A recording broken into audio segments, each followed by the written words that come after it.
नमस्कार दोस्तों, welcome to my YouTube channel Nancy success classes. आज मैं आप सभी लोगों के लिए जीके में महत्वपूर्ण टॉपिक लेकर आए हूं। तो देखिए दोस्तों, आज का हमारा टॉपिक है कि आज मैं आप सभी लोगों को पूर्वी एवं पश्चिम की ओर बहने वाली प्रमुख नदियों को ट्रिक की सहायता से बताऊंगी। आज का हमारा टॉपिक है कि पूर्व की ओर बहने वाली प्रमुख नदियां तथा पश्चिम की ओर बहने वाली नदियां। तो दोस्तों, मैं आप लोगों को पूर्व तथा पश्चिम की ओर बहने वाली दोनों नदियों को ट्रिक की सहायता से बताऊंगी कि पूर्व की ओर कौन कौन सी नदी बहती है तथा पश्चिम की ओर कौन कौन सी नदी बहती है। तो देखिए दोस्तों, आज का हमारा यह वीडियो सभी कंपटीशन की परीक्षाओं के लिए बहुत ही महत्वपूर्ण है। जो देखिए दोस्तों, हाल ही में एसएससी जीडी का पेपर होने वाला है 5 तारीख को 6-7, उन सभी स्टूडेंट के लिए हमारा यह वीडियो बहुत ही महत्वपूर्ण है। तो दोस्तों, आप लोग हमारे वीडियो को जरूर देख लीजिए और अपने दोस्तों में भी शेयर कर लीजिए। तो हमारा पहला टॉपिक है कि पूर्व की ओर बहने वाली नदियां। पूर्व की ओर बहने वाली नदियां। तो देखिए दोस्तों, पूर्व की ओर बहने वाली नदियां कौन कौन सी हैं। तो देखिए दोस्तों, पूर्व की ओर बहने वाली नदियां का ट्रिक है, हमारा जीके ट्रिक है काका गोद में है। पूर्व की ओर बहने वाली नदियों का ट्रिक है काका गोद में है। अब देखिए दोस्तों, काका में का से हो जाएगा कृष्णा नदी। काका में का से हो जाएगा कृष्णा नदी। फिर देखिए दोस्तों, का से हो जाएगा कावेरी नदी। काका में का से हो जाएगा कृष्णा नदी। फिर का से हो जाएगा कावेरी नदी। फिर देखिए दोस्तों, गोद में गो से हो जाएगा गोदावरी नदी। गोद में गो से हो जाएगा गोदावरी नदी। फिर दा से हो जाएगा दामोदर नदी। गोद में गो से हो जाएगा गोदावरी नदी। फिर दा से हो जाएगा दामोदर नदी। फिर देखिए दोस्तों, में से हो जाएगा माँ से महानदी। माँ से हो जाएगा महानदी। तो देखिए दोस्तों, हमने आप लोग को बताया कि पूर्व की ओर बहने वाली नदियों का ट्रिक है काका गोद में है। तो इसका ट्रिक हो जाएगा काका गोद में है। अब देखिए दोस्तों, काका गोद में है, इसमें काका में का से हो जाएगा कृष्णा नदी। काका में का से हो जाएगा कृष्णा नदी। फिर का से हो जाएगा कावेरी नदी। का से हो जाएगा कृष्णा नदी। फिर का से हो जाएगा कावेरी नदी। फिर देखिए दोस्तों, गोद में गो से हो जाएगा गोदावरी नदी। गोद में गो से हो जाएगा गोदावरी नदी। फिर देखिए दोस्तों, दा से हो जाएगा दामोदर नदी। गो से हो जाएगा गोदावरी नदी। फिर दा से हो जाएगा दामोदर नदी। फिर देखिए दोस्तों, माँ से हो जाएगा महानदी। तो पूर्व की ओर बहने वाली प्रमुख नदियां हमारी कौन कौन सी हैं। नंबर 1 कृष्णा नदी, नंबर 2 कावेरी नदी, नंबर 3 गोदावरी नदी, नंबर 4 दामोदर नदी और नंबर 5 महानदी है। तो देखिए दोस्तों, पूर्व की ओर बहने वाली हमारी यही प्रमुख नदियां हैं, कृष्णा नदी, कावेरी नदी, गोदावरी नदी, दामोदर नदी और महानदी। यह 5 नदियां हमारी हैं जो पूर्व की ओर बहती हैं। तो यदि कंपटीशन की परीक्षाओं में पूछे कि पूर्व की ओर बहने वाली नदियां इनमें से कौन सी हैं, तो दोस्तों आप इनको याद करे रहेंगे, तभी आप बता पाएंगे कि पूर्व की ओर बहने वाली कौन कौन सी नदियां हैं। देखिए दोस्तों, पूर्व की ओर बहने वाली नदियों का ट्रिक हमने आप लोगों को बताया। तो पूर्व की ओर बहने वाली नदियों का ट्रिक हो जाएगा काका गोद में है। काका गोद में है, पूर्व की ओर बहने वाली नदियों का ट्रिक है। और देखिए दोस्तों, इसमें कौन कौन सी नदियां हैं, कृष्णा नदी, कावेरी नदी, गोदावरी नदी, दामोदर नदी और महानदी हमारी पूर्व की ओर बहने वाली प्रमुख नदियां हैं। फिर देखिए दोस्तों, अगला हमारा टॉपिक है कि पश्चिम की ओर बहने वाली नदियां। हमारा अगला टॉपिक है पश्चिम की ओर बहने वाली नदियां। तो देखिए दोस्तों, पश्चिम की ओर बहने वाली नदियों का जीके ट्रिक क्या है, नाश्ते में लो घी। नाश्ते में लो घी हमारी पश्चिम की ओर बहने वाली नदियों का ट्रिक है। अब देखिए दोस्तों, नाश्ते में ना से हो जाएगा नर्मदा नदी। नाश्ते में ना से हो जाएगा नर्मदा नदी। फिर सा से हो जाएगा साबरमती नदी। नाश्ते में ना से हो जाएगा नर्मदा नदी। सा से हो जाएगा साबरमती नदी। फिर देखिए दोस्तों, ता से हो जाएगा ताप्ती नदी। ता से हमारा हो जाएगा ताप्ती नदी। फिर माँ से हो जाएगा माही नदी। माँ से हो जाएगा माही नदी। अब देखिए दोस्तों, लो में ला से हो जाएगा लूनी नदी। लूनी नदी। फिर घा से हो जाएगा घग्गर नदी। ला से हो जाएगा लूनी नदी और घा से हो जाएगा घग्गर नदी। तो देखिए दोस्तों, नाश्ते में लो घी। नाश्ते में लो घी। तो ना से हो जाएगा नाश्ते में ना से हो जाएगा नर्मदा नदी। नाश्ते में ना से हो जाएगा नर्मदा नदी। फिर सा से हो जाएगा साबरमती नदी। नाश्ते में ना से हो जाएगा नर्मदा नदी। सा से हो जाएगा साबरमती नदी। फिर देखिए दोस्तों, ता से हो जाएगा ताप्ती नदी। ता से हो जाएगा ताप्ती नदी, फिर माँ से हो जाएगा माही नदी, माँ से हो जाएगा माही नदी। फिर देखिए दोस्तों ला से हो जाएगा लूनी नदी, ला से हो जाएगा लूनी नदी। फिर घा से हो जाएगा घग्गर नदी। तो हमारी पश्चिम की ओर बहने वाली कौन कौन सी नदियां हैं? पश्चिम की ओर बहने वाली नदियां हैं नर्मदा नदी, साबरमती नदी, ताप्ती नदी, माही नदी, लूनी नदी और घग्गर नदी। तो पूर्व एवं पश्चिम की ओर बहने वाली नदियों को हमने आप लोगों को ट्रिक की सहायता से बताया। तो देखिए दोस्तों पश्चिम की ओर बहने वाली नदियों का ट्रिक क्या हो जाएगा? जीके ट्रिक हमारा है, पश्चिम की ओर बहने वाली नदियों का जीके ट्रिक है नाश्ते में लो घी, नाश्ते में लो घी। तो देखिए दोस्तों नाश्ते में ना से हो जाएगा नर्मदा नदी, फिर सा से हो जाएगा साबरमती नदी, ता से हो जाएगा ताप्ती नदी, फिर माँ से हो जाएगा माही नदी, फिर ला से हो जाएगा लूनी नदी, फिर घा से हो जाएगा घग्गर नदी। तो पश्चिम की ओर बहने वाली नदियों का ट्रिक है नाश्ते में लो घी। और देखिए दोस्तों हमने आप सभी लोगों को पूर्व की ओर बहने वाली नदियों का भी ट्रिक बताया। तो पूर्व की ओर बहने वाली नदियों का ट्रिक है काका गोद में है, पूर्व की ओर बहने वाली नदियों का ट्रिक है काका गोद में है। और पश्चिम की ओर बहने वाली नदियों का ट्रिक है नाश्ते में लो घी। तो दोस्तों आशा करती हूँ कि आप लोगों को दोनों नदियों का ट्रिक पता चल गया होगा। पूर्व की ओर बहने वाली प्रमुख नदियां, तो इसका जीके ट्रिक है काका गोद में है, और पश्चिम की ओर बहने वाली नदियों का ट्रिक है नाश्ते में लो घी। तो दोस्तों आप दोनों ट्रिक को अपनी कॉपी में जरूर नोट कर लीजिए, क्योंकि ऐसे ही ट्रिक की सहायता से आप बहुत ही आसानी तरीके से सभी नदियों को याद कर सकते हैं। और देखिए दोस्तों यह जो जीके का ट्रिक है यह हर कंपटीशन की परीक्षाओं में पूछा जाता है। पूर्व एवं पश्चिम की ओर बहने वाली नदियां कंपटीशन की परीक्षाओं में पूछे जाते हैं। तो दोस्तों आप लोग इसे अपने कॉपी में जरूर नोट कर लीजिए और तैयार कर लीजिए। धन्यवाद दोस्तों। ऐसे ही जीके के महत्वपूर्ण ट्रिक को पाने के लिए और जीके के क्वेश्चन को पाने के लिए आप सभी लोग हमारे YouTube channel Nancy success classes को सब्सक्राइब कर लीजिए और अपने दोस्तों में शेयर करना ना भूलिए। धन्यवाद दोस्तों।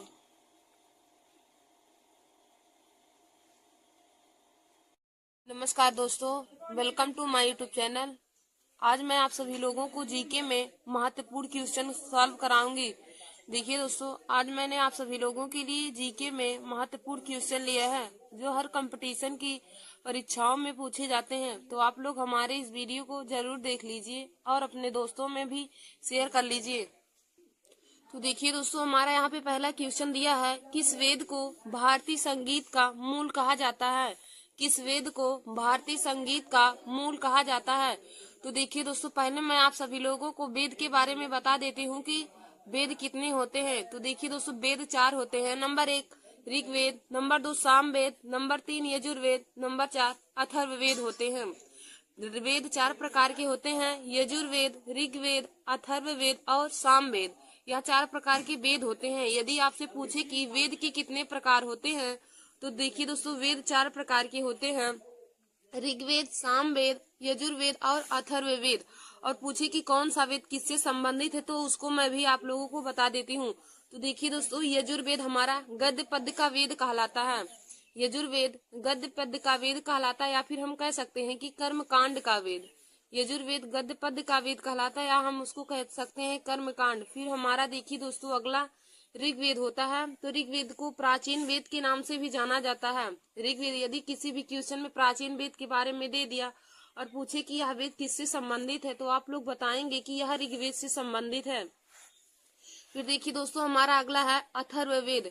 तो अथर्ववेद में जादू टोने के बारे में जानकारी की जाती है। अथर्ववेद में जादू टोने के बारे में ज्ञात किया जाता है। फिर हमारा अगला है सामवेद।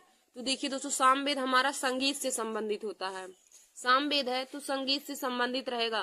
तो दोस्तों वेद 4 प्रकार के होते हैं, ऋग्वेद, सामवेद, अथर्ववेद और यजुर्वेद। तो यजुर्वेद हमारा गद्य पद्य का वेद कहलाता है। यजुर्वेद है गद्य पद्य का वेद कहलाता है, यानी कि कर्म कांड। फिर हमारा अगला है ऋग्वेद। तो ऋग्वेद देखिए दोस्तों प्राचीन वेद है, ऋग्वेद सबसे प्राचीन वेद है। फिर हमारा अगला है अथर्ववेद। तो अथर्ववेद जादू टोने के बारे में इसमें जानकारी दी जाती है। अथर्ववेद में जादू टोने के बारे में जानकारी है। फिर हमारा अगला है सामवेद। तो सामवेद में देखिए दोस्तों संगीत के बारे में इसमें जानकारी की जाती है। तो हमारा क्वेश्चन क्या कहा है कि किस वेद को भारतीय संगीत का मूल कहा जाता है।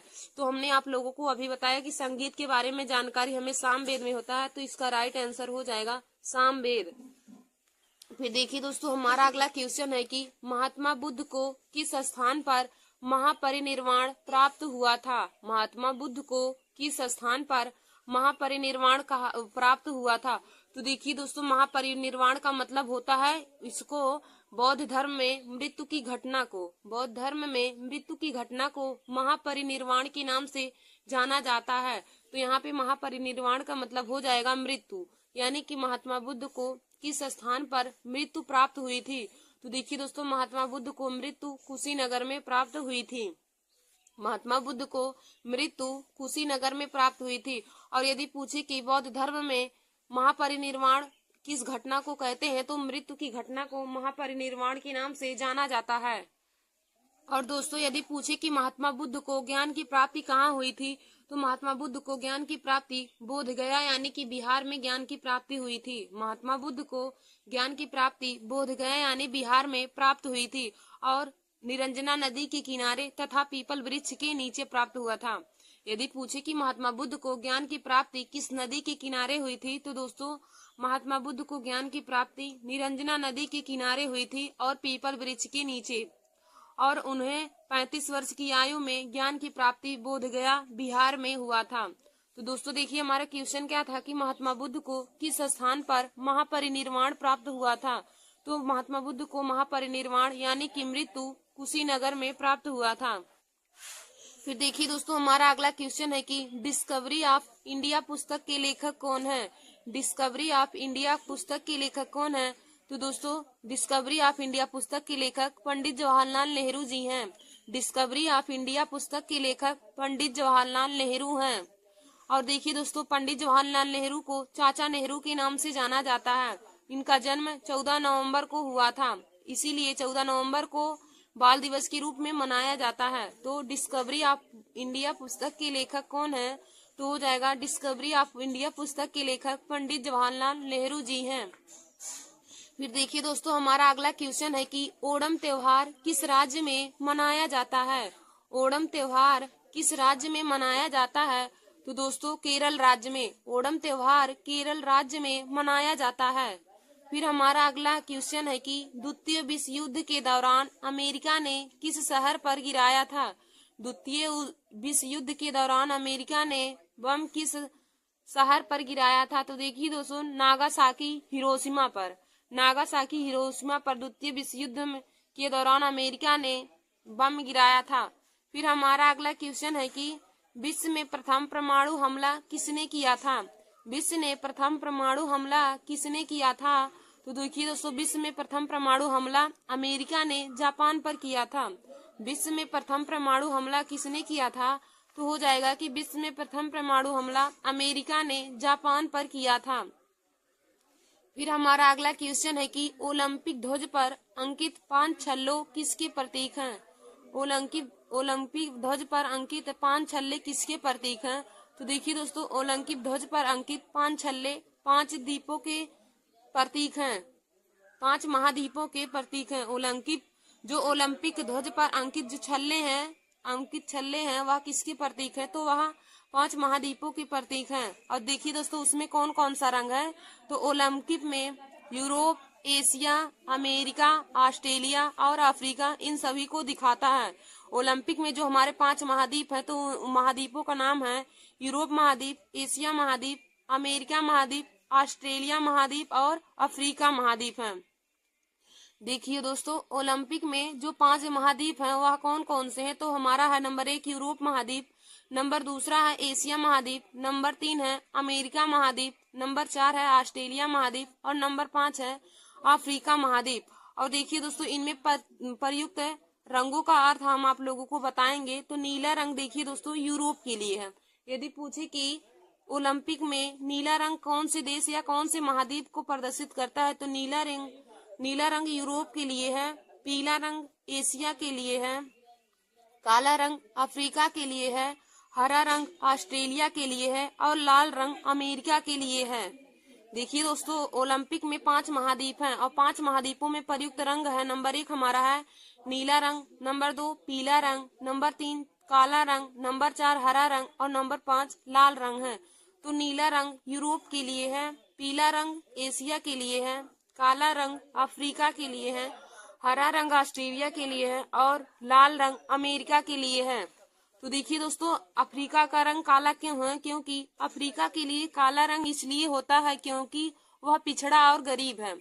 जो अफ्रीका महाद्वीप है यह पिछड़ा हुआ है और गरीब है, इसलिए वह उसके लिए काला रंग का प्रतीक है। फिर देखिए दोस्तों, हमारा अगला क्वेश्चन है कि भारत की सबसे ऊंची मूर्ति कौन सी है? भारत की सबसे ऊंची मूर्ति कौन सी है? तो देखिए दोस्तों, गोमतेश्वर सबसे ऊंची मूर्ति है। गोमतेश्वर सबसे ऊंची मूर्ति है। भारत की सबसे ऊंची मूर्ति कौन है? तो दोस्तों देखिए, भारत की सबसे ऊंची मूर्ति गोमतेश्वर है, जो कर्नाटक में श्रावणबेलगोला स्थान पर है। भारत की सबसे ऊंची मूर्ति गोमतेश्वर है, जो कर्नाटक में श्रावणबेलगोला स्थान पर स्थित है। फिर दोस्तों, हमारा अगला क्वेश्चन है कि इंडिया डिवाइडेड नामक पुस्तक के लेखक कौन है? इंडिया डिवाइडेड नामक पुस्तक के लेखक कौन है? तो दोस्तों, इंडिया डिवाइडेड नामक पुस्तक के लेखक डॉक्टर राजेंद्र प्रसाद जी हैं। हमारा क्वेश्चन है कि इंडिया डिवाइडेड नामक पुस्तक के लेखक कौन है? तो दोस्तों, इंडिया डिवाइडेड नामक पुस्तक के लेखक डॉक्टर राजेंद्र प्रसाद जी हैं। फिर हमारा अगला क्वेश्चन है कि भारत का सबसे बड़ा बंदरगाह कौन सा है? भारत का सबसे बड़ा बंदरगाह कौन सा है?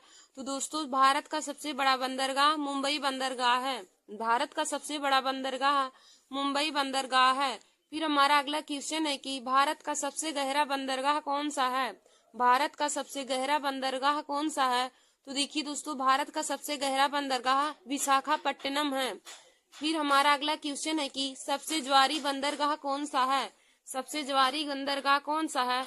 तो दोस्तों, सबसे ज्वारी बंदरगाह कांडला बंदरगाह है। सबसे ज्वारी बंदरगाह कांडला बंदरगाह है।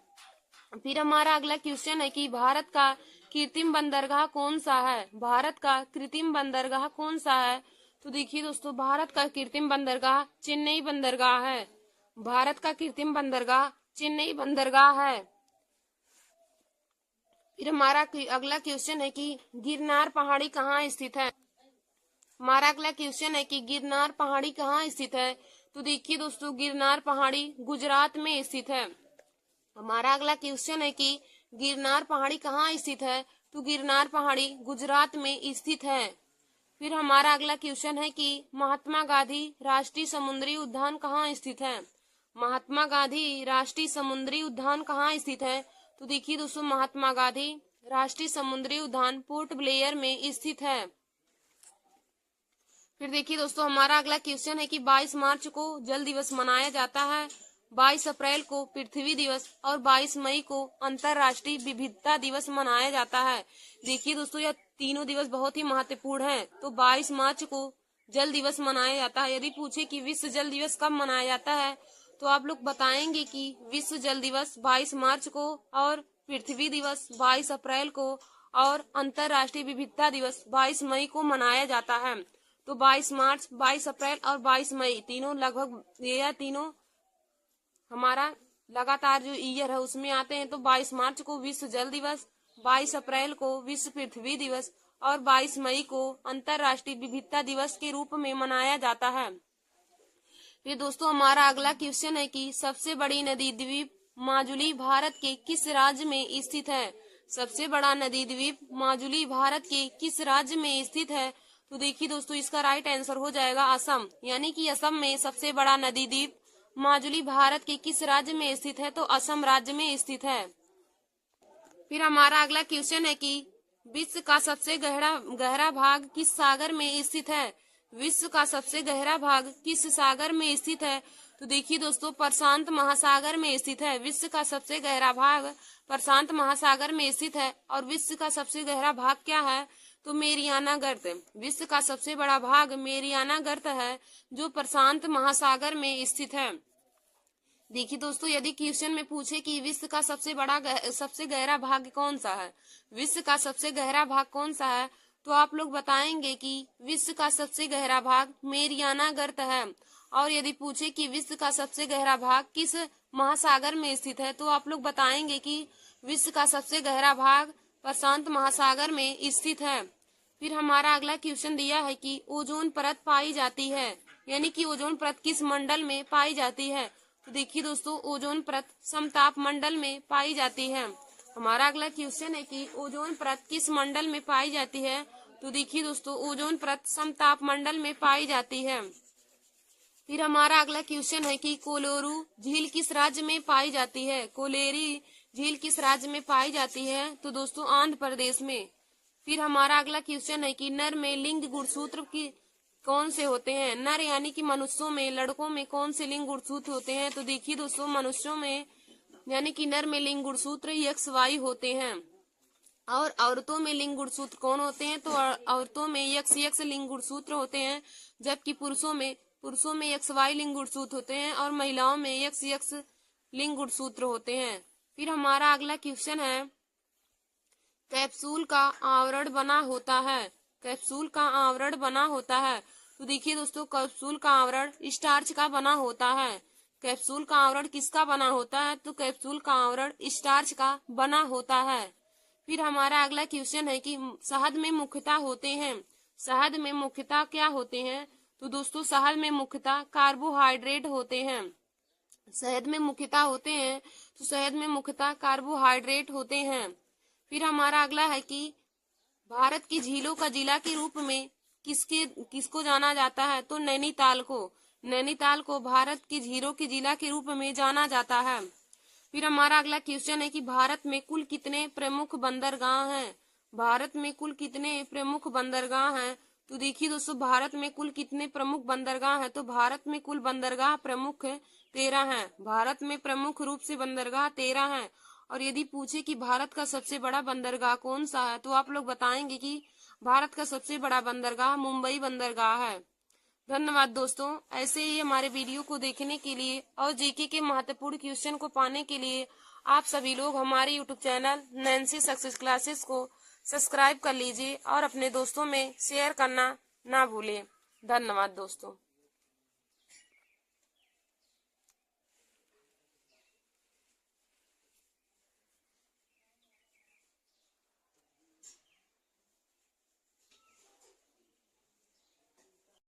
नमस्कार दोस्तों, welcome to my YouTube channel Nancy success classes. आज मैं आप सभी लोगों को जीके में महत्वपूर्ण टॉपिक लेकर आए हूँ। तो देखिए दोस्तों, आज का हमारा टॉपिक है अरब सागर में गिरने वाली प्रमुख नदियाँ। अरब सागर में गिरने वाली प्रमुख नदियाँ। तो देखिए दोस्तों, इसका हमारा ट्रिक है, शराबी मामा ने ताश में जुआ खेला। शराबी मामा ने ताश में जुआ खेला। तो देखिए दोस्तों, शराबी से हो जाएगा सारावती नदी। शराबी से हो जाएगा सारावती नदी। मामा में माँ से हो जाएगा माही नदी। मामा में माँ से हो जाएगा माही नदी। फिर देखिए दोस्तों, माँ से हो जाएगा मांडवी नदी। मामा में माँ से हो जाएगा माही नदी और माँ से हो जाएगा मांडवी नदी। और देखिए दोस्तों, ना से हो जाएगा नर्मदा नदी। ना से हो जाएगा नर्मदा नदी। फिर देखिए दोस्तों, ता से हो जाएगा ताप्ती नदी। ता से हो जाएगा ताप्ती नदी। फिर सा से हो जाएगा सतरंजी नदी। फिर सा से हमारा हो जाएगा सतरंजी नदी। फिर देखिए दोस्तों, जुआ से हो जाएगा जुओरी नदी। जुआ से हो जाएगा जुओरी नदी। तो अरब सागर में हमारी गिरने वाली नदियां कौन कौन सी है। तो देखिए दोस्तों, हमने आप लोगों को बताया कि अरब सागर में गिरने वाली नदियों का ट्रिक है, शराबी मामा ने ताश में जुआ खेला। शराबी मामा ने ताश में जुआ खेला। अब देखिए दोस्तों, शराबी से हो जाएगा शरावती नदी। शराबी से हो जाएगा शरावती नदी। फिर मामा से हो जाएगा, मामा में माँ से हो जाएगा माही नदी। फिर माँ से हो जाएगा मांडवी नदी। मामा में माँ से हो जाएगा माही नदी। फिर माँ से हो जाएगा मांडवी नदी। फिर देखिए दोस्तों, ना से हमारा हो जाएगा नर्मदा नदी। फिर ता से हो जाएगा ताप्ती नदी। फिर सा से हो जाएगा सतरंजी नदी। फिर अब देखिए दोस्तों, सा से हो जाएगा साबरमती नदी। फिर जुआ से हो जाएगा जुओरी नदी। तो अरब सागर में गिरने वाली हमारी कौन कौन सी नदियां हैं। देखिए दोस्तों, शरावती नदी, माही नदी, मांडवी नदी, नर्मदा नदी, ताप्ती नदी, सतरंजी नदी, साबरमती नदी और जुओरी नदी। यह सभी नदियां अरब सागर में गिरने वाली नदियां हैं। फिर देखिए दोस्तों, हमारा अगला टॉपिक है रबी की फसल। हम आप लोगों को रबी की फसल को ट्रिक की सहायता से बताएंगे कि रबी की कौन कौन सी फसल है। तो देखिए दोस्तों, रबी की फसल का ट्रिक है, मैं आज गाना गा रहा हूँ, आज मैं गा रहा हूँ। रबी की फसल का ट्रिक है आज मैं गा रहा हूँ। तो देखिए दोस्तों, आज में आ से हो जाएगा, आज में बड़ा आ से हो जाएगा आलू, फिर जा से हो जाएगा जौ। आज में बड़ा आ से हो जाएगा आलू, फिर जा से हो जाएगा जौ। और देखिए दोस्तों, मैं में माँ से हो जाएगा मटर यूं मसूर, माँ से हो जाएगा मटर यूं मसूर। फिर देखिए दोस्तों, गेहूं में गा से हो जाएगा गेहूं, फिर राई में रा से हो जाएगा राई। तो हमारी रबी की फसल कौन कौन सी है? तो रबी की फसल का ट्रिक है, मैं आज गा रहा हूँ, मैं आज गा रहा हूँ, रबी की फसल का ट्रिक है। तो देखिए दोस्तों, आज में आ से हो जाएगा, आज में बड़ा आ से हो जाएगा आलू, फिर जा से हो जाएगा जौ, फिर माँ से हो जाएगा मटर एवं मसूर, माँ से मटर एवं मसूर दोनों हो जाएगा। तो देखिए दोस्तों, मटर और मसूर दोनों ही रबी की फसल हैं।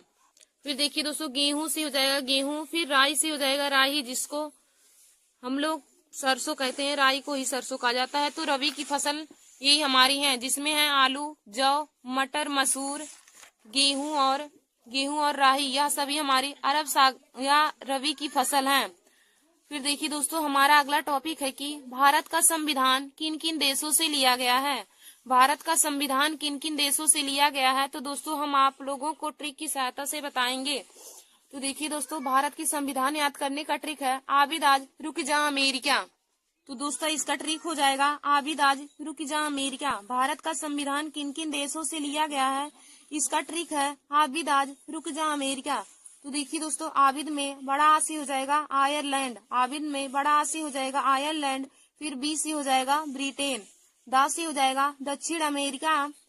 आबिद में बड़ा आ से हो जाएगा आयरलैंड, बी से हो जाएगा ब्रिटेन, दा से हो जाएगा दक्षिण अमेरिका। फिर आज में बड़ा आ से हो जाएगा ऑस्ट्रेलिया, जा से हो जाएगा जर्मनी। फिर देखिए दोस्तों, रुक में रूस से हो जाएगा रूस, रुक में रूस से हो जाएगा रूस, फिर का से हो जाएगा कनाडा। फिर अब देखिए दोस्तों, जा से हो जाएगा जापान, और अमेरिका से हो जाएगा अमेरिका। तो भारत का संविधान किन किन देशों से लिया गया है, इसका जीके ट्रिक है, आबिद आज रुक जा अमेरिका। आबिद में आ से हो जाएगा आयरलैंड, बी से हो जाएगा ब्रिटेन, दा से हो जाएगा दक्षिण अमेरिका, और आज में बड़ा आ से हो जाएगा ऑस्ट्रेलिया, जा से हो जाएगा जर्मनी। फिर देखिए दोस्तों, रुक में रूस से हो जाएगा रूस, का से हो जाएगा कनाडा, फिर जा से हो जाएगा जापान, और अमेरिका से हो जाएगा अमेरिका। तो भारत का संविधान किन किन देशों से लिया गया है? हमारा है, पहला देश है आयरलैंड, फिर दूसरा ब्रिटेन है, तीसरा दक्षिणी अमेरिका है, चौथा ऑस्ट्रेलिया है, पांचवा जर्मनी है, छठवां रूस है, सातवां कनाडा है, आठवां जापान, और नौवां हमारा संयुक्त राज्य अमेरिका है। तो देखिए दोस्तों, संयुक्त राज्य अमेरिका से मौलिक अधिकार लिए गए हैं। भारतीय संविधान में मौलिक अधिकार यदि पूछे किस देश से लिए गए हैं, तो अमेरिका देश से मौलिक अधिकार लिए गए हैं, और रूस हमारा मौलिक कर्तव्य लिए गए, रूस देश से मौलिक कर्तव्य लिए गए हैं, और संयुक्त राज्य अमेरिका से मौलिक अधिकार लिए गए हैं। और दोस्तों, आयरलैंड देश से राज्य के नीति निदेशक सिद्धांत लिए गए हैं, जो हमारा भाग 4 में है, राज्य के नीति निदेशक सिद्धांत।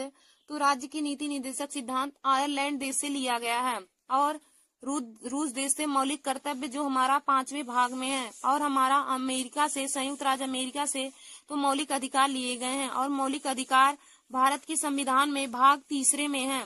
और देखिए दोस्तों, वर्तमान में हमारे 6 मौलिक अधिकार है, पहले हमारे 7 से, जिनमें से संपत्ति के अधिकार को हटा दिया गया है। पहले यदि पूछे कि मूल संविधान में कितने अधिकार है, तो देखिए दोस्तों, पहले हमारे संविधान में मौलिक अधिकार 7 मौलिक अधिकार थे, लेकिन वर्तमान में हमारे 6 मौलिक अधिकार बचे हैं। संपत्ति के अधिकार को भारत के संविधान से हटा दिया गया है, तो वर्तमान में हमारे 6 मौलिक अधिकार हैं। धन्यवाद दोस्तों। ऐसे ही जीके की ट्रिक पाने के लिए आप सभी लोग हमारे YouTube channel Nancy success classes को सब्सक्राइब कर लीजिए, और अपने दोस्तों में शेयर करना ना भूलें।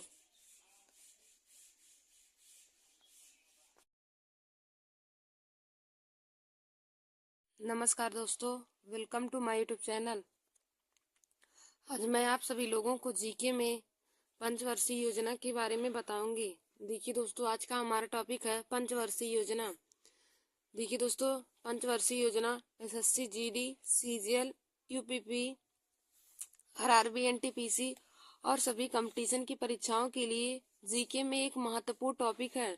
पंचवर्षीय योजना से संबंधित क्वेश्चन हर बार ही कंपटीशन की परीक्षाओं में पूछे जाते हैं। तो देखिए दोस्तों, एसएससी जीडी का पेपर इस समय हो रहा, तो उसमें भी पंचवर्षीय योजना से संबंधित क्वेश्चन पूछे जा रहे हैं। तो आप लोग हमारे इस वीडियो को जरूर देख लीजिए और अपने दोस्तों में भी शेयर कर लीजिए। तो दोस्तों, आप लोग हेडिंग डालेंगे पंचवर्षीय योजना, हेडिंग डालेंगे पंचवर्षीय योजना, तो हम इसमें आप लोगों को बताएंगे पंचवर्षीय योजना क्या था, उसको कौन लागू किया था, कब लागू हुआ था और पंचवर्षीय योजना का मुख्य कारण लागू करने का क्या था। तो दोस्तों, आप लोग हेडिंग डाल लीजिए पंचवर्षीय योजना। इसमें लिखेंगे भारत के प्रथम प्रधानमंत्री पंडित जवाहरलाल नेहरू ने सन 1951 ईस्वी में, भारत के प्रथम प्रधानमंत्री पंडित जवाहरलाल नेहरू ने सन 1951 ईस्वी में देश में आर्थिक विकास को गति देने के लिए पंचवर्षीय योजना की शुरुआत की थी। देखिए दोस्तों, यदि पूछे कि भारत में पंचवर्षीय योजना की शुरुआत किस प्रधानमंत्री ने की थी, तो आप लोग बताएंगे भारत के प्रथम प्रधानमंत्री पंडित जवाहरलाल नेहरू ने भारत में पंचवर्षीय योजना की शुरुआत की थी और पंचवर्षीय योजना की शुरुआत सन 1951 ईस्वी में हुआ था।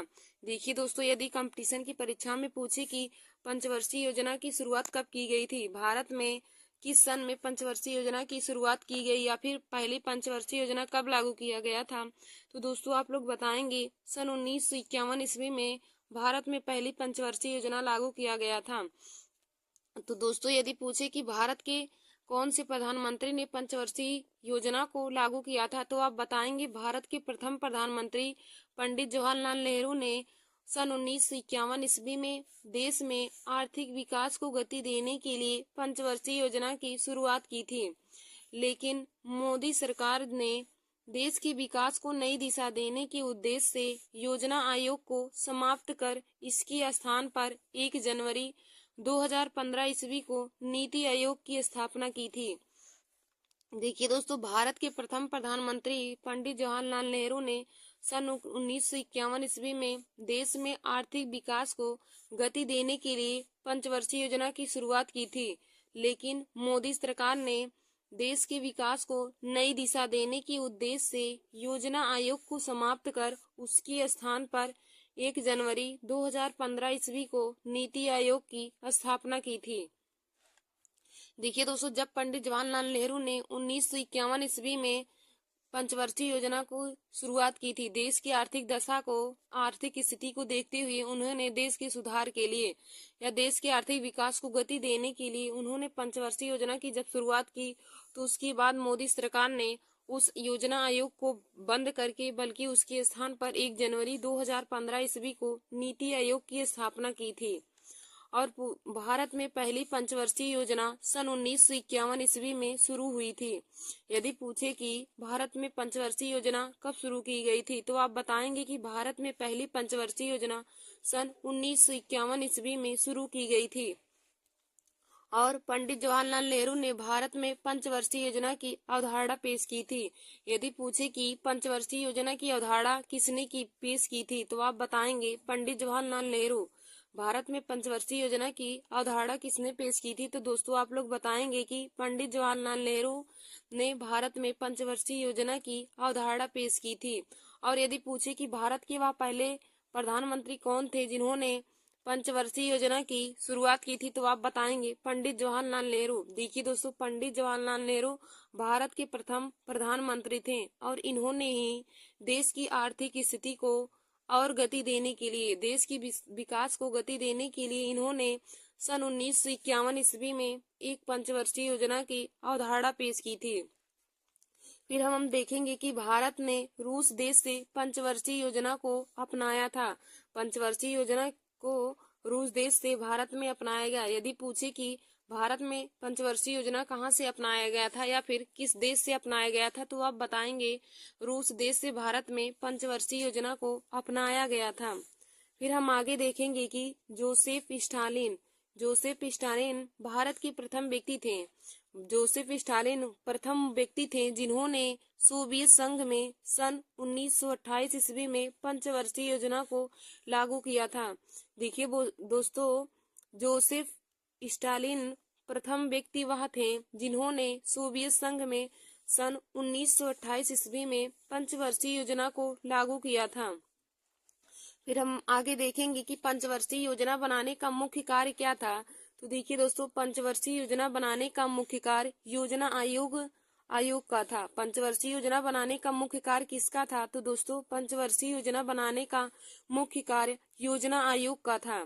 तो हम आगे आप लोगों को बताएंगे कि योजना आयोग क्या है। पहले इतना देखिए दोस्तों, एक बार हम फिर से देख लेते हैं कि पंचवर्षीय योजना क्या था, क्यों लागू किया गया था, कब लागू किया गया और इसको कौन लागू किए थे। तो देखिए दोस्तों, पंचवर्षीय योजना को पंडित जवाहरलाल नेहरू यानी कि भारत के प्रथम प्रधानमंत्री, तो हम देखेंगे कि प्रथम प्रधानमंत्री पंडित जवाहरलाल नेहरू द्वारा सन 1951 ईस्वी में देश में आर्थिक विकास को गति देने के लिए पंचवर्षीय योजना शुरू की गई थी। प्रधानमंत्री दोस्तों, देश के प्रथम प्रधानमंत्री पंडित जवाहरलाल नेहरू ने सन 1951 में देश में आर्थिक विकास को गति देने के लिए, देखिए दोस्तों, भारत देश की आर्थिक स्थिति सही नहीं थी, तो पंडित जवाहरलाल नेहरू ने भारत की स्थिति को और सुधारने के लिए या उसको आर्थिक विकास को गति देने के लिए उन्होंने 1951 ईस्वी में पंचवर्षीय योजना की शुरुआत की थी। फिर हम आगे देखेंगे, लेकिन मोदी सरकार ने देश के विकास को नई दिशा देने के लिए की उद्देश्य से उन्होंने योजना आयोग को समाप्त कर उसके स्थान पर 1 जनवरी 2015 ईस्वी को नीति आयोग की स्थापना की। देखिए दोस्तों, जब पंडित जवाहरलाल नेहरू ने पंचवर्षीय योजना की शुरुआत की, उसके बाद मोदी सरकार ने देश के विकास को नई दिशा देने के लिए योजना आयोग के स्थान पर योजना आयोग को समाप्त करके उसके स्थान पर 1 जनवरी 2015 ईस्वी को नीति आयोग की स्थापना की थी। फिर हम देखेंगे कि भारत में पंचवर्षीय योजना सन 1951 ईस्वी में शुरू हुई थी। भारत में पहली पंचवर्षीय योजना सन 1951 ईस्वी में शुरू हुई थी। पंडित जवाहरलाल नेहरू ने भारत में पंचवर्षीय योजना की अवधारणा पेश की थी। फिर हम आगे देखेंगे कि भारत ने रूस देश से पंचवर्षीय योजना को अपनाया था। भारत ने रूस देश से पंचवर्षीय योजना को अपनाया था। फिर आगे हमारा है कि जोसेफ स्टालिन भारत के प्रथम व्यक्ति थे। जोसेफ स्टालिन प्रथम व्यक्ति थे जिन्होंने सोवियत संघ में सन 1928 ईस्वी में पंचवर्षीय योजना को लागू किया। जोसेफ स्टालिन प्रथम व्यक्ति थे जिन्होंने सोवियत संघ में 1928 ईस्वी में पंचवर्षीय योजना को लागू किया। फिर हम आगे देखेंगे कि पंचवर्षीय योजना बनाने का मुख्य कार्य था कि योजना आयोग का था। पंचवर्षीय योजना बनाने का मुख्य कार्य योजना आयोग का था। तो देखिए दोस्तों, हमने आप लोगों को पंचवर्षीय योजना के बारे में बताया। तो देखिए, इससे संबंधित क्वेश्चन क्या क्या पूछा जाता है, आप लोग उसे नोट कर लीजिए। पहला क्वेश्चन हमारा यह बनता है कि भारत में पहली पंचवर्षीय योजना कब लागू की गई? तो आप बताएंगे भारत में पहली पंचवर्षीय योजना सन 1951 ईस्वी में लागू की गई। और हमारा दूसरा क्वेश्चन पूछा जाएगा कि भारत में पंचवर्षीय योजना की अवधारणा किसने पेश की थी? तो आप बताएंगे पंडित जवाहरलाल नेहरू भारत में पंचवर्षीय योजना की अवधारणा पेश किए थे। यदि पूछे कि भारत में पंचवर्षीय योजना की अवधारणा किसने पेश की थी, तो आप बताएंगे पंडित जवाहरलाल नेहरू ने भारत में पंचवर्षीय योजना की अवधारणा को पेश किए थे। फिर यदि हमारा क्वेश्चन बने कि भारत ने किस देश से पंचवर्षीय योजना को अपनाया था? भारत ने किस देश से पंचवर्षीय योजना को अपनाया था? तो दोस्तों, आप बताएंगे कि भारत ने रूस देश से पंचवर्षीय योजना को अपनाया था। भारत देश ने रूस देश से पंचवर्षीय योजना को अपनाया था। फिर दोस्तों, हमारा अगला क्वेश्चन बन जाएगा कि वह कौन प्रथम व्यक्ति थे जिन्होंने सोवियत संघ में 1928 ईस्वी में पंचवर्षीय योजना को लागू किया? वह कौन प्रथम व्यक्ति थे जिन्होंने सोवियत संघ में 1928 ईस्वी में पंचवर्षीय योजना को लागू किया? तो दोस्तों, आप बताएंगे जोसेफ स्टालिन प्रथम व्यक्ति थे जिन्होंने सोवियत संघ में 1928 ईस्वी में पंचवर्षीय योजना को लागू किया। फिर हमारा अगला क्वेश्चन बन जाएगा कि पंचवर्षीय योजना बनाने का मुख्य कार्य किसका था। उसमें हमारा क्वेश्चन ऑप्शन दे देगा नीति आयोग, योजना आयोग, या फिर हमारा और रूस देश से दे दिया और किसी से। तो दोस्तों पंचवर्षीय योजना बनाने का मुख्य कार्य योजना आयोग का था। आप लोग इस बात पर जरूर गौर करिए कि पंचवर्षीय योजना बनाने का मुख्य कार्य किसका था, तो योजना आयोग का था।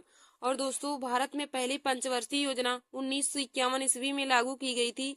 यह भी बहुत ही महत्वपूर्ण क्वेश्चन बन जाता है। हर कंपटीशन की परीक्षाओं की दृष्टि से यह क्वेश्चन बहुत ही महत्वपूर्ण है कि भारत में पहली पंचवर्षीय योजना कब लागू की गई थी, यह पंचवर्षीय योजना की शुरुआत भारत में कब हुई थी।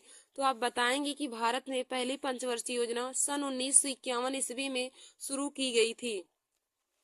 तो दोस्तों आशा करती हूँ कि आप लोगों को पंचवर्षीय योजना के बारे में समझ में आया होगा। अब हम आगे आप लोगों को योजना आयोग के बारे में बताते हैं कि योजना आयोग क्या था।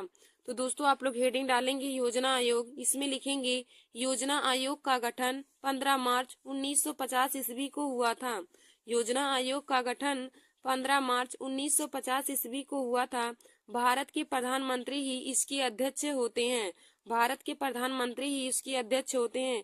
यानी कि योजना आयोग के पहले अध्यक्ष कौन थे, तो दोस्तों योजना आयोग के पहले अध्यक्ष पंडित जवाहरलाल नेहरू थे। योजना आयोग के पहले अध्यक्ष पंडित जवाहरलाल नेहरू और योजना आयोग के पहले उपाध्यक्ष गुलजारी लाल नंदा जी थे। दोस्तों यदि पूछे कि योजना आयोग के पहले अध्यक्ष कौन थे, तो आप बताएंगे योजना आयोग के पहले अध्यक्ष पंडित जवाहरलाल नेहरू थे, जो भारत के प्रथम प्रधानमंत्री भी थे। और इन्होंने ही भारत में पंचवर्षीय योजना की अवधारणा पेश की थी। भारत में पंचवर्षीय योजना की अवधारणा पंडित जवाहरलाल नेहरू ने ही पेश की थी। और यदि पूछे कि योजना आयोग के पहले अध्यक्ष कौन थे, तो आप बताएंगे योजना आयोग के पहले अध्यक्ष पंडित जवाहरलाल नेहरू थे। फिर हमारा अगला क्वेश्चन बन जाता है कि योजना आयोग के पहले उपाध्यक्ष कौन थे। तो दोस्तों योजना आयोग के पहले उपाध्यक्ष गुलजारी लाल नंदा जी थे। योजना आयोग के पहले उपाध्यक्ष गुलजारी लाल नंदा जी थे। फिर दोस्तों हम आगे देखेंगे राष्ट्रीय विकास परिषद यानी कि नेशनल डेवलपमेंट काउंसिल। राष्ट्रीय विकास परिषद जिसे हम इंग्लिश में बोलते हैं नेशनल डेवलपमेंट काउंसिल। तो दोस्तों आप लोग हेडिंग डाल लीजिए राष्ट्रीय विकास परिषद। तो इसमें आप लोग लिखिएगा इसका गठन 6 अगस्त 1952 ईस्वी को किया गया। राष्ट्रीय विकास परिषद यानी कि नेशनल डेवलपमेंट काउंसिल, इसका गठन 6 अगस्त 1952 ईस्वी में किया गया था। इसका मुख्य उद्देश्य था कि योजना आयोग द्वारा लागू की गई पंचवर्षीय योजना को ठीक तरह से संचालित करना था। देखिए दोस्तों राष्ट्रीय विकास परिषद का मुख्य उद्देश्य क्या था कि योजना आयोग के द्वारा लागू की गई पंचवर्षीय योजना को ठीक तरह से संचालित करना था। राष्ट्रीय विकास परिषद नेशनल डेवलपमेंट काउंसिल, इसका गठन 6 अगस्त 1952 ईस्वी को किया गया था। इसका मुख्य उद्देश्य था कि योजना आयोग के द्वारा लागू की गई पंचवर्षीय योजना को ठीक तरह से संचालित करना था। देखिए दोस्तों यदि क्वेश्चन पूछे कि राष्ट्रीय विकास परिषद का गठन कब किया गया, राष्ट्रीय विकास परिषद यानी कि नेशनल डेवलपमेंट काउंसिल का गठन कब किया गया, तो आप बताएंगे 6 अगस्त 1952 ईस्वी को राष्ट्रीय विकास परिषद का गठन किया गया। और पूछे कि क्वेश्चन की राष्ट्रीय विकास परिषद का मुख्य उद्देश्य क्या था, तो आप बताएंगे राष्ट्रीय विकास परिषद का मुख्य उद्देश्य था कि योजना आयोग के द्वारा लागू किया गया पंचवर्षीय योजना को ठीक तरह से संचालित करना या फिर उसको सभी जगह पर बताना, फैलाना ही उस राष्ट्रीय विकास परिषद का मुख्य उद्देश्य था। और दोस्तों यदि पूछे कि योजना आयोग का गठन कब किया गया, तो आप बताएंगे योजना आयोग का गठन 15 मार्च 1950 ईस्वी को हुआ था। योजना आयोग का गठन 15 मार्च 1950 ईस्वी को हुआ था, जिसके पहले अध्यक्ष पंडित जवाहरलाल नेहरू जी थे और पहले उपाध्यक्ष गुलजारी लाल नंदा जी थे। फिर दोस्तों आप लोग आगे एक सारणी बना लीजिए जिसमें हमने सभी पंचवर्षीय योजना के बारे में बताया है। तो आप लोग यहाँ पे हेडिंग ऊपर डालेंगे पंचवर्षीय योजना। तो देखिए दोस्तों पंचवर्षीय योजना कब से कब हुआ था, तो पंचवर्षीय योजना की शुरुआत सन 1951 ईस्वी से हुआ था और इसका पंचवर्षीय योजना 1951 से 2017 ईस्वी तक चला था। पंचवर्षीय योजना 1951 ईस्वी से शुरू होकर 2017 ईस्वी तक लागू हुआ था। तो देखिए दोस्तों, हम इसमें आप लोगों को एक एक पंचवर्षीय योजना के बारे में बताते हैं। आप लोग ऐसे सारणी बनाकर अपनी कॉपी में नोट कर लीजिए, क्योंकि देखिए दोस्तों, पंचवर्षीय योजना से संबंधित क्वेश्चन हर कंपटीशन की परीक्षाओं में पूछा जाता है। और एसएससी जीडी के लिए तो यह बहुत ही महत्वपूर्ण टॉपिक है। एसएससी जीडी की परीक्षा की दृष्टि से यह बहुत ही महत्वपूर्ण टॉपिक है। तो देखिए दोस्तों, हमारा पहला क्या है, पहली पंचवर्षीय योजना। देखिए, पहले आप जान लीजिए कि पंचवर्षीय योजना कब से कब तक चला था। तो देखिए दोस्तों, पंचवर्षीय योजना 1951 ईस्वी में शुरू हुआ था और 1951 से शुरू होकर 2017 ईस्वी तक चला था। आप यहाँ पे एक तरफ लिखेंगे क्रमांक, एक तरफ पंचवर्षीय योजना और एक तरफ उसका सन डालेंगी कब से कब तक हुआ था। तो देखिए दोस्तों, पहली पंचवर्षीय योजना की शुरुआत तो 1951 में हुई थी, लेकिन कब से कब तक चली थी। तो देखिए दोस्तों, पहली पंचवर्षीय योजना 1951 ईस्वी से शुरू होकर 1956 ईस्वी तक चला था।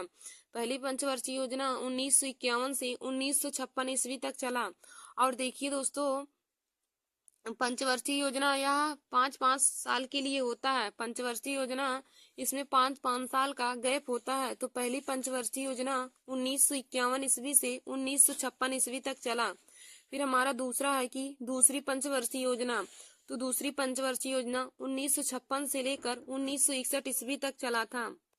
देखिए दोस्तों, फिर हमारा अगला है तीसरी पंचवर्षीय योजना। तो तीसरी पंचवर्षीय योजना 1961 ईस्वी से शुरू होकर 1966 ईस्वी तक चला था। तीसरी पंचवर्षीय योजना 1961 से 1966 ईस्वी तक चला था। फिर उसके बाद देखिए, यह तीनों पंचवर्षीय योजना होने के बाद पहली योजना अवकाश हो गया था। तीनों पंचवर्षीय योजना होने के बाद पहली योजना अवकाश हो गया था। और पहली योजना अवकाश कब से कब तक हुआ था। तो देखिए दोस्तों, पहली योजना अवकाश 1966 ईस्वी से 1969 ईस्वी तक हुआ था।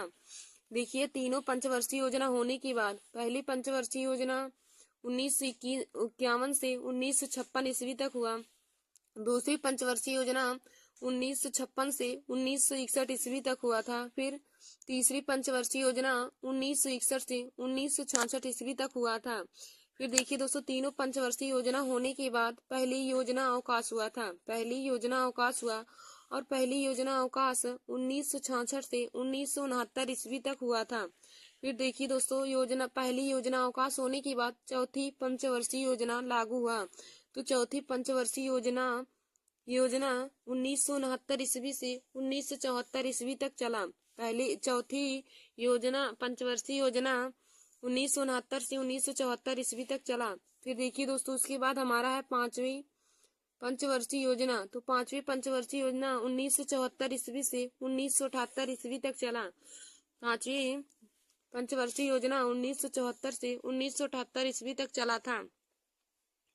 फिर देखिए दोस्तों, उसके बाद चौथी और पांचवी पंचवर्षीय योजना के होने के बाद फिर हमारा दूसरा योजना अवकाश लागू हुआ।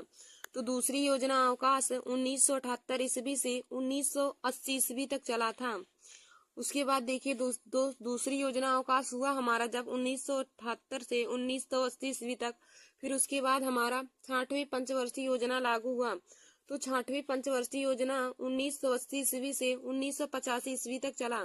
छठवीं पंचवर्षीय योजना 1980 से 1985 ईस्वी तक चला था। फिर दोस्तों, हमारा अगला है सातवीं पंचवर्षीय योजना। तो सातवीं पंचवर्षीय योजना 1985 ईस्वी से 1990 ईस्वी तक चला था। सातवीं पंचवर्षीय योजना दोस्तों 1985 से 1990 ईस्वी तक चला। फिर देखिए दोस्तों, सातवीं पंचवर्षीय योजना होने के बाद तीसरी योजना अवकाश हुआ था। तो तीसरी योजना अवकाश 1990 ईस्वी से 1992 ईस्वी तक चला। तीसरी योजना अवकाश 1990 से 1922 ईस्वी तक चला। फिर देखिए दोस्तों, तीसरी योजना अवकाश होने के बाद फिर हमारा अगला क्या है, आठवीं पंचवर्षीय योजना। तो आठवीं पंचवर्षीय योजना 1992 ईस्वी से 1997 ईस्वी तक चला। फिर नौवीं पंचवर्षीय योजना 1997 ईस्वी से 2002 ईस्वी तक चला। फिर हमारा अगला है 10वीं पंचवर्षीय योजना। तो देखिए दोस्तों, 10वीं पंचवर्षीय योजना 2002 से 2007 ईस्वी तक चला था। 10वीं पंचवर्षीय योजना 2002 से 2007 ईस्वी तक चला था। फिर हमारा अगला है 11वीं पंचवर्षीय योजना। तो देखिए दोस्तों, 11वीं पंचवर्षीय योजना 2007 ईस्वी से 2012 ईस्वी तक चला था। फिर हमारा अगला है 12वीं पंचवर्षीय योजना। तो 12वीं पंचवर्षीय योजना 2012 ईस्वी से 2017 ईस्वी तक चला था। तो दोस्तों हमने आप लोगों को पंचवर्षीय योजना का सारणी भी बता दिया है। तो देखिए दोस्तों, पंचवर्षीय योजना हमारा 1951 से 2017 ईस्वी तक चला था। पंचवर्षीय योजना 1951 से शुरू होकर 2017 ईस्वी तक चला था। तो देखिए दोस्तों, हमारा पहली पंचवर्षीय योजना 1951 से 1956 ईस्वी तक चला। दूसरी पंचवर्षीय योजना 1956 से 1961 ईस्वी तक। फिर तीसरी पंचवर्षीय योजना 1961 से 1966 ईस्वी तक चला था। फिर दोस्तों, तीनों पंचवर्षीय योजना होने के बाद हमारा पहली योजना अवकाश पड़ा। तो पहली योजना अवकाश 1966 से 1969 ईस्वी तक हुआ था। पहली योजना अवकाश 1966 से 1969 ईस्वी तक चला। तो दोस्तों, इसके बाद हम देखेंगे चौथी पंचवर्षीय योजना। तो चौथी पंचवर्षीय योजना 1969 से 1974 ईस्वी तक चला था। चौथी पंचवर्षीय योजना 1969 से 1974 ईस्वी तक चला था। फिर दोस्तों, हमारा देखिए आगे पांचवी पंचवर्षीय योजना 1974 से 1978 ईस्वी तक चला था। पांचवी पंचवर्षीय योजना 1974 से 1978 ईस्वी तक चला।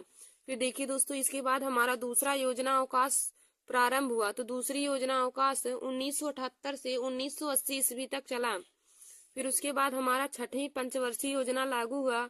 तो छठवीं पंचवर्षीय योजना 1980 से 1985 ईस्वी तक चला। फिर हमारा सातवीं पंचवर्षीय योजना है जो 1985 से 1990 ईस्वी तक चला था। फिर देखिए दोस्तों, हमारा तीसरा योजना अवकाश लागू हुआ। तो तीसरा योजना अवकाश 1990 से 1992 ईस्वी तक लागू हुआ था। तीसरी योजना अवकाश 1990 से 1992 ईस्वी तक चला। फिर हम देखेंगे आठवीं पंचवर्षीय योजना। तो देखिए दोस्तों, आठवीं पंचवर्षीय योजना 1992 ईस्वी से 1997 ईस्वी तक चला। आठवीं पंचवर्षीय योजना 1992 से 1997 ईस्वी तक चला। फिर हम आगे देखेंगे नवीं पंचवर्षीय योजना। तो देखिए दोस्तों, नवीं पंचवर्षीय योजना 1997 ईस्वी से 2002 ईस्वी तक चला था। फिर हम आगे देखेंगे 10वीं पंचवर्षीय योजना। तो दोस्तों, 10वीं पंचवर्षीय योजना 2002 से 2007 ईस्वी तक चला था। फिर अगला हमारा है 11वीं पंचवर्षीय योजना।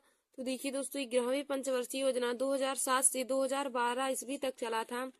फिर हमारा अगला है 12वीं पंचवर्षीय योजना। तो 2012 से 2017 ईस्वी तक 12वीं पंचवर्षीय योजना चला था। तो देखिए दोस्तों, पंचवर्षीय योजना में 5-5 साल का अंतर होता है।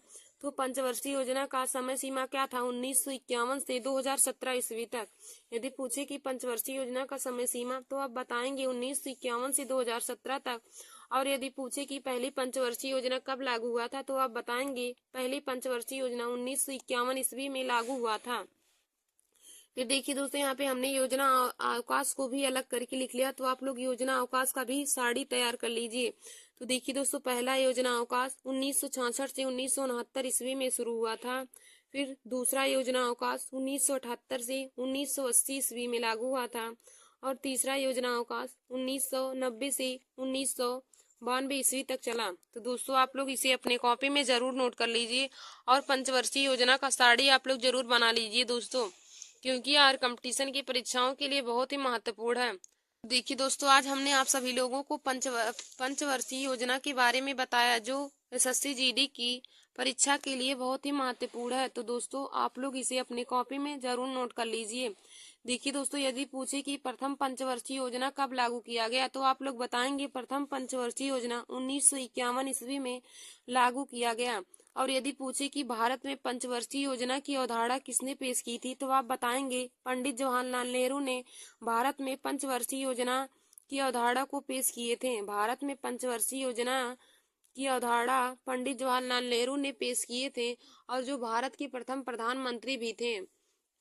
और देखिए दोस्तों, यदि पूछे कि भारत में पंचवर्षीय योजना की अवधारणा किस देश से अपनाई गई थी, भारत में पंचवर्षीय योजना किस देश से अपनाया गया था, तो आप बताएंगे भारत में पंचवर्षीय योजना रूस देश से अपनाया गया था। भारत में पंचवर्षीय योजना रूस देश से अपनाया गया था। और यदि पूछे कि पंचवर्षीय योजना बनाने का मुख्य कार्य किसका था, तो आप बताएंगे पंचवर्षीय योजना का बनाने का मुख्य कार्य योजना आयोग का था। और दोस्तों यदि पूछे कि वह कौन प्रथम व्यक्ति थे जिन्होंने सोवियत संघ में 1928 ईस्वी में पंचवर्षीय योजना को लागू किया, तो आप बताएंगे जोसेफ स्टालिन प्रथम व्यक्ति थे जिन्होंने सोवियत संघ में 1928 ईस्वी में पंचवर्षीय योजना को लागू किए थे। फिर देखिए दोस्तों, हमारा अगला क्वेश्चन बन जाता है कि योजना आयोग का गठन कब किया गया, तो आप बताएंगे योजना आयोग का गठन 15 मार्च 1950 ईस्वी को किया गया था। योजना आयोग का गठन कब किया गया, तो आप बताएंगे योजना आयोग का गठन 15 मार्च 1950 ईस्वी को किया गया। और पूछे कि योजना आयोग के पहले अध्यक्ष कौन थे, तो आप बताएंगे योजना आयोग के पहले अध्यक्ष पंडित जवाहरलाल नेहरू जी थे। पंडित जवाहरलाल नेहरू पर योजना आयोग के प्रथम अध्यक्ष थे। और देखिए दोस्तों, पंडित जवाहरलाल नेहरू जी को चाचा नेहरू के नाम से भी जाना जाता है। यह भी क्वेश्चन कंपटीशन की परीक्षाओं में पूछ ही लेता है कि चाचा नेहरू के नाम से किन्हें जाना जाता है, तो आप बताएंगे चाचा नेहरू के नाम से पंडित जवाहरलाल नेहरू को जाना जाता है।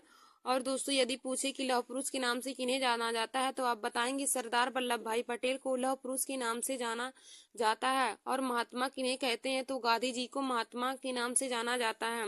और गांधी जी को बापू जी के नाम से भी जाना जाता है। बापू के नाम से महात्मा गांधी जी को, चाचा नेहरू के नाम से पंडित जवाहरलाल नेहरू को, और लौह पुरुष के नाम से सरदार वल्लभ भाई पटेल को जाना जाता है।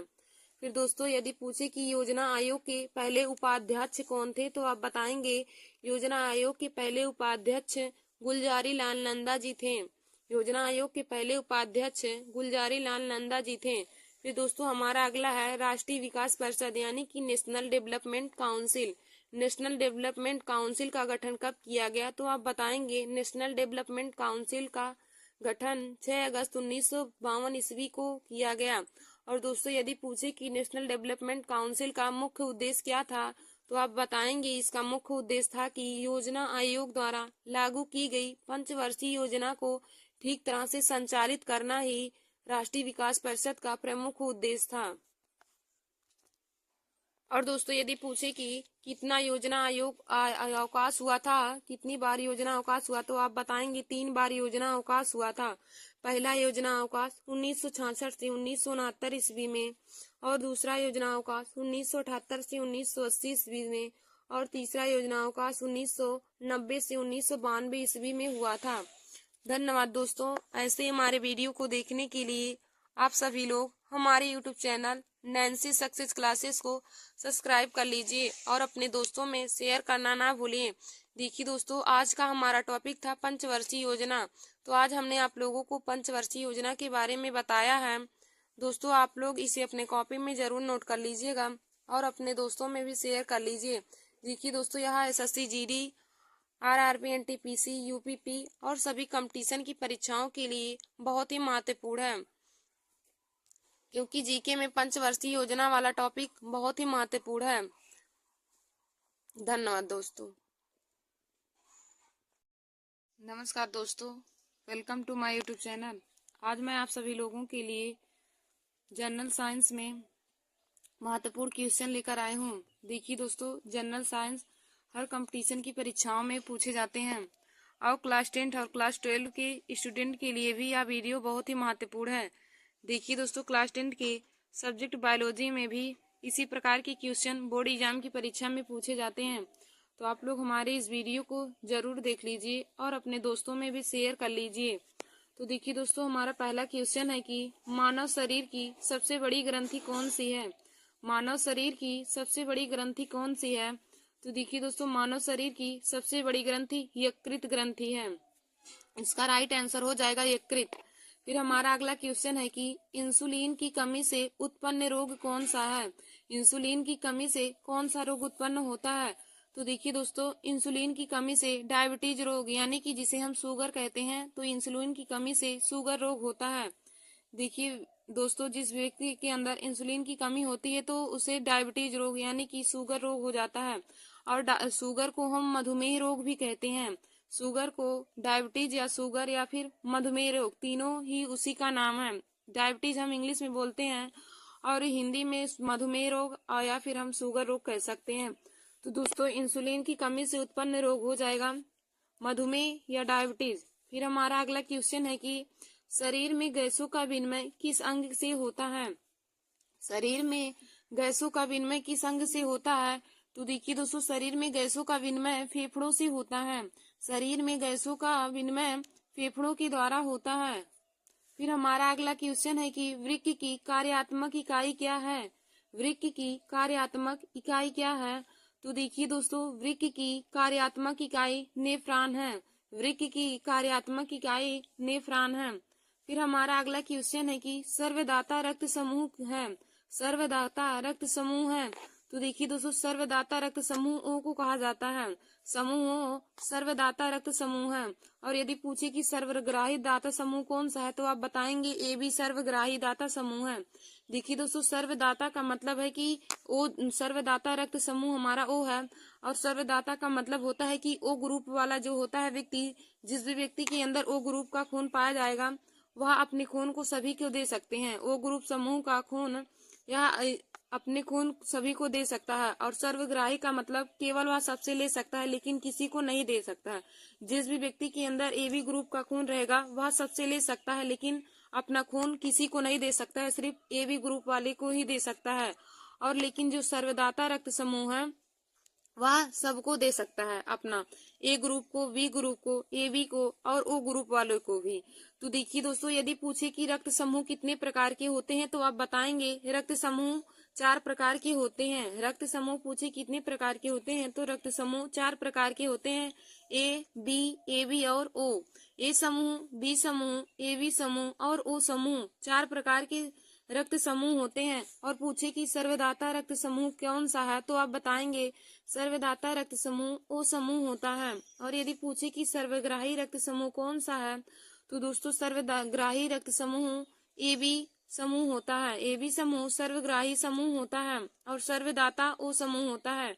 सर्वदाता का मतलब है कि यह सबको दे सकता है, और सर्वग्राही का मतलब है सबसे ले सकता है, लेकिन किसी को नहीं दे सकता है, केवल ए बी समूह वाले व्यक्तियों को ही ए बी समूह दे सकता है। फिर हमारा अगला क्वेश्चन है कि भोजन का पाचन कहाँ से शुरू होता है? भोजन का पाचन कहाँ से प्रारंभ होता है?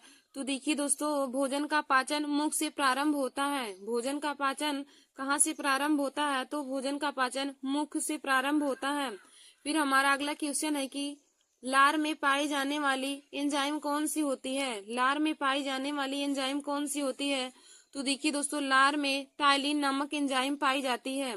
लार में टाइलिन नामक एंजाइम पाई जाती है। और यदि पूछे कि दूध में कौन सी प्रोटीन पाई जाती है, तो आप लोग बताएंगे दूध में केसीन नामक प्रोटीन पाई जाती है। लार में टाइलिन नामक एंजाइम पाई जाती है और दूध में केसीन नामक प्रोटीन पाया जाता है। यदि दोस्तों पूछे कि मनुष्य में लार ग्रंथियों की संख्या कितनी होती है, तो आप बताएंगे 4 जोड़ी पाए जाते हैं। फिर हमारा अगला क्वेश्चन है कि शरीर का तापक्रम कहाँ से नियंत्रित होता है? शरीर का तापक्रम कहाँ से नियंत्रित होता है? तो देखिए दोस्तों, शरीर का तापक्रम हाइपोथैलेमस से नियंत्रित होता है। शरीर में तापक्रम का नियंत्रण कहाँ से होता है? तो दोस्तों, शरीर में तापक्रम का नियंत्रण हाइपोथैलेमस से होता है। शरीर में तापक्रम का नियंत्रण हाइपोथैलेमस से होता है। फिर हमारा अगला क्वेश्चन है कि स्वस्थ मनुष्य का रक्तचाप कितना होता है? स्वस्थ मनुष्य का रक्तचाप कितना होता है? तो दोस्तों, स्वस्थ मनुष्य का रक्तचाप 180/80 एमएम होता है। और यदि पूछे कि रक्तदाब या रुधिरदाब को मापने का इकाई क्या है, तो आप बताएंगे स्फेग्नोमैनोमीटर। रक्तचाप को मापने की इकाई क्या है? हम किस यंत्र के द्वारा रक्तदाब या रुधिरदाब को मापा जाता है? तो दोस्तों, रुधिरदाब को मापने की इकाई स्फेग्नोमैनोमीटर है। फिर हमारा अगला क्वेश्चन है कि मनुष्य के मस्तिष्क का बाहरी झिल्ली क्या कहलाता है? मनुष्य के मस्तिष्क का बाहरी झिल्ली क्या कहलाता है? तो देखिए दोस्तों, मनुष्य की मस्तिष्क का बाहरी झिल्ली ड्यूरामीटर कहलाता है। मनुष्य की मस्तिष्क की बाहरी झिल्ली ड्यूरामीटर कहलाता है। फिर हमारा अगला क्वेश्चन है कि मछलियां किस अंग के द्वारा सांस लेती हैं? मछलियां किस अंग के द्वारा सांस लेती हैं? तो देखिए दोस्तों, मछलियां गिल के द्वारा सांस लेती हैं। मछलियां गिल के द्वारा सांस लेती हैं। फिर देखिए दोस्तों, हमारा अगला क्वेश्चन है कि जीव विज्ञान के पिता कौन है? जीव विज्ञान के पिता कौन है? तो दोस्तों, जीव विज्ञान के पिता अरस्तु हैं। जीव विज्ञान के पिता अरस्तु हैं। जीव विज्ञान के पिता पूछे तो आप बताएंगे जीव विज्ञान के पिता अरस्तु हैं। फिर हमारा अगला क्वेश्चन है कि अनुवांशिकी का पिता किन्हें कहा जाता है? अनुवांशिकी का पिता किन्हें माना जाता है? तो दोस्तों ग्रेगर जॉन मेंडल को अनुवांशिकी का पिता कहा जाता है। अनुवांशिकी का पिता ग्रेगर जॉन मेंडल को कहा जाता है। और दोस्तों यदि पूछे कि मेंडल ने सबसे पहले उपयोग के लिए किस पौधे का उपयोग किया, तो आप बताएंगे मेंडल ने सबसे पहले उपयोग मटर के पौधे पर किया था। मेंडल ने अपना उपयोग सबसे पहले मटर के पौधे पर किया था और यदि पूछे कि मटर का वैज्ञानिक नाम क्या होता है, तो आप बताएंगे पिजम सैटिवम मटर का वैज्ञानिक नाम होता है। और यदि पूछे कि अनुवांशिकता का परिभाषा लिखिए, तो देखिए दोस्तों अनुवांशिकता का परिभाषा हो जाएगा कि पीढ़ी दर पीढ़ी माता पिता के लक्षणों का उनके बच्चों में आना ही अनुवांशिकता कहलाता है। पीढ़ी दर पीढ़ी माता पिता के लक्षणों का बच्चों में आना ही अनुवांशिकता कहलाता है। और पूछे कि अनुवांशिकता के पिता कौन है, तो आप बताएंगे अनुवांशिकता के जनक या अनुवांशिकता के पिता ग्रेगर जॉन मेंडल हैं। और पूछे कि ग्रेगर जॉन मेंडल ने सबसे पहले किस पौधे का प्रयोग किया, तो आप बताएंगे ग्रेगर जॉन मेंडल ने सबसे पहले मटर के पौधे पर प्रयोग किया था और मटर का वैज्ञानिक नाम हो जाएगा पिजम सैटिवम। फिर हमारा अगला क्वेश्चन है कि लड़का पैदा होता है जब गुणसूत्र कौन सा होता है? लड़के जब पैदा होते हैं तो उनके अंदर कौन सा गुणसूत्र होता है? तो देखिए दोस्तों लड़कों के अंदर XY गुणसूत्र होते हैं और यदि महिलाओं के अंदर यानी कि लड़कियों के अंदर पूछे तो लड़कियों के अंदर XX गुणसूत्र होते हैं और लड़कों के अंदर XY गुणसूत्र होते हैं। दोस्तों यदि पूछे कि मनुष्य में कितने जोड़े गुणसूत्र पाए जाते हैं, मनुष्य में कितने जोड़ी गुणसूत्र पाए जाते हैं, तो आप बताएंगे कि मनुष्य में 23 जोड़ी गुणसूत्र पाए जाते हैं। और यदि संख्या में पूछे तो आप बताएंगे संख्या में 46 होते हैं और जोड़ी में 23 जोड़ी गुणसूत्र मनुष्यों में पाए जाते हैं। और देखिए दोस्तों लड़कों में XY गुणसूत्र होते हैं और लड़कियों में पूछे तो आप बताएंगे लड़कियों में XX गुणसूत्र पाए जाते हैं।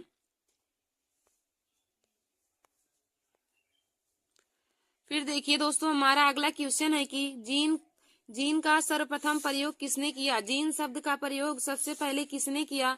तो दोस्तों डॉक्टर हरगोविंद खुराना ने सबसे पहले जीन का प्रयोग किया था। जीन का प्रयोग सर्वप्रथम किसने किया? तो आप बताएंगे हरगोविंद खुराना ने सबसे पहले जीन का प्रयोग किया था। फिर हमारा एक अगला क्वेश्चन है कि रक्त किस प्रकार का ऊतक है? रक्त किस प्रकार का ऊतक है? तो देखिए दोस्तों रक्त एक तरल संयोजी ऊतक है। रक्त किस प्रकार का ऊतक है? तो आप बताएंगे रक्त एक तरल संयोजी ऊतक है। और यदि पूछे कि रक्त का पीएच मान कितना होता है, तो आप बताएंगे रक्त का पीएच मान 7.4 होता है। रक्त का पीएच मान 7.4 होता है। और रक्त किस प्रकार का ऊतक है? तो रक्त एक तरल संयोजी ऊतक है। और दोस्तों यदि रक्त समूह पूछे कि रक्त समूह कितने प्रकार के होते हैं, तो आप बताएंगे रक्त समूह 4 प्रकार के होते हैं। Number A, number BB, number C AB समूह, number D O group O समूह। तो देखिए दोस्तों यदि पूछे कि सर्वदाता रक्त समूह कौन सा होता है, तो आप बताएंगे O सर्वदाता रक्त समूह है। और यदि पूछे कि सर्वग्राही रक्त समूह कौन सा है, तो आप बताएंगे AB सर्वग्राही रक्त समूह है और O सर्वदाता रक्त समूह है। फिर हमारा अगला क्वेश्चन है कि हीमोग्लोबिन में पाया जाता है। हीमोग्लोबिन में पाया जाता है तो देखिए दोस्तों हीमोग्लोबिन में RBC पाया जाता है, यानी कि लाल रुधिर कणिका, रेड ब्लड सर्कुलेशन। RBC का फुल फॉर्म हो जाएगा रेड ब्लड सर्कुलेशन, यानी कि लाल रुधिर कणिकाएं हीमोग्लोबिन में पाए जाते हैं। फिर हमारा अगला क्वेश्चन है कि किस ग्रंथि को मास्टर ग्रंथि कहते हैं? किस ग्रंथि को मास्टर ग्रंथि कहते हैं? तो देखिए दोस्तों प्यूटरिड ग्रंथि को मास्टर ग्रंथि भी कहते हैं। प्यूटरिड ग्रंथि को मास्टर ग्रंथि कहते हैं। फिर हमारा अगला क्वेश्चन है कि मानव शरीर में हड्डियों की संख्या कुल कितनी होती है? मानव शरीर में कुल हड्डियों की संख्या कितनी होती है? तो देखिए दोस्तों मानव शरीर में कुल हड्डियों की संख्या 206 होती है। मानव शरीर में हड्डियों की संख्या 206 होती है। और देखिए दोस्तों अगला आगे हमारा है मात्रक। यहाँ पे हमने कुछ मात्रक भी आप लोगों को बताएंगे। तो देखिए दोस्तों बल का मात्रक क्या होता है? तो बल का मात्रक न्यूटन होता है। बल का मात्रक न्यूटन होता है। कार्य का मात्रक जूल होता है। चाल का मात्रक मीटर प्रति सेकेंड होता है। चाल या वेग का मात्रक पूछे तो आप दोनों का मात्रक, चाल और वेग दोनों का मात्रक मीटर प्रति सेकेंड होता है। फिर हमारा अगला है दूरी का मात्रक। तो देखिए दोस्तों, दूरी का मात्रक मीटर होता है। फिर हमारा अगला क्वेश्चन है कि समय का मात्रक। तो देखिए दोस्तों, समय का मात्रक सेकेंड होता है। समय का मात्रक सेकेंड होता है। फिर हमारा अगला है वेग का मात्रक। तो देखिए दोस्तों, हमने ऊपर आप लोगों को बताया वेग या चाल का मात्रक पूछे तो दोनों का मात्रक मीटर प्रति सेकेंड होता है। वेग या चाल दोनों का मात्रक मीटर प्रति सेकेंड हो जाएगा। फिर हमारा अगला क्वेश्चन है कि त्वरण का मात्रक। तो देखिए दोस्तों, त्वरण का मात्रक मीटर प्रति सेकेंड स्क्वायर होता है। त्वरण का मात्रक है मीटर प्रति सेकेंड स्क्वायर होता है। फिर हमारा अगला क्वेश्चन है कि विस्थापन का मात्रक। तो देखिए दोस्तों, विस्थापन का मात्रक मीटर होता है। विस्थापन या दूरी का मात्रक पूछे तो दोनों का मात्रक मीटर होता है। फिर हमारा अगला क्वेश्चन है कि ऊर्जा का मात्रक। तो देखिए दोस्तों, ऊर्जा का मात्रक जूल होता है। ऊर्जा का मात्रक जूल होता है। और यदि उष्मा का मात्रक पूछे तो आप बताएंगे उष्मा का मात्रक कैलोरी होता है। ऊर्जा का मात्रक जूल होता है और उष्मा का मात्रक कैलोरी होता है। देखिए दोस्तों, यदि ऊर्जा की परिभाषा पूछे तो आप बताएंगे कार्य करने की क्षमता को ही ऊर्जा कहते हैं। कार्य करने की क्षमता को ही ऊर्जा कहते हैं। तो ऊर्जा का मात्रक जूल हो जाएगा। और यदि उष्मा का मात्रक पूछे तो आप बताएंगे उष्मा का मात्रक कैलोरी होता है। फिर हमारा अगला है ताप का मात्रक। तो देखिए दोस्तों, ताप का मात्रक केल्विन होता है। धन्यवाद दोस्तों, ऐसे हमारे वीडियो को देखने के लिए और जीके के महत्वपूर्ण क्वेश्चन को पाने के लिए और जनरल साइंस के भी आप सभी लोग हमारे YouTube channel Nancy success classes को सब्सक्राइब कर लीजिए।